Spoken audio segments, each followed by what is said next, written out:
In today's video, I'm going to teach you how to set up and use classes in QuickBooks. Classes are a helpful way to organize your income and expenses by different parts of your business. For example, you might want to track performance by department, location, service type, or product line.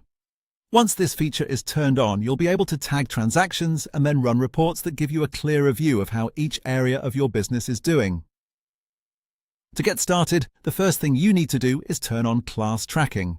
Open QuickBooks, go to Settings, and select Account and Settings.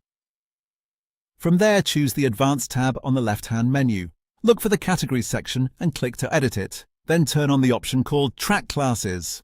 At this point, QuickBooks will ask how you want to assign classes. You can choose one class for the entire transaction or one class for each row in the transaction. The best option depends on how detailed you want your tracking to be. If a single transaction usually belongs to just one area of your business, assigning one class to the entire transaction may be enough.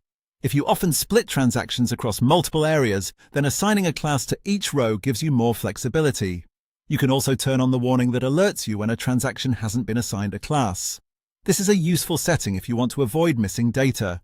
Once you've made your choices, click Save and then Done. Next, you'll create your classes. Go back to Settings and select All Lists, then click on Classes. In the top right corner, select New. Enter the name of your class using whatever labels make the most sense for your business, such as a department or business segment. If the class should sit under a larger category, check the box for a subclass and choose the parent class. Then click Save. Once your classes are created, you can begin assigning them to transactions.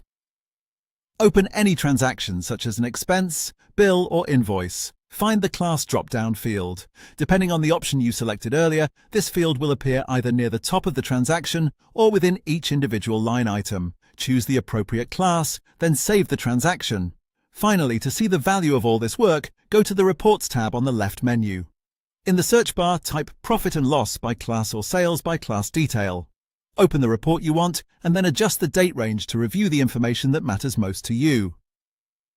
That's how to set up and use classes in QuickBooks to keep your financial reporting more organized and more insightful.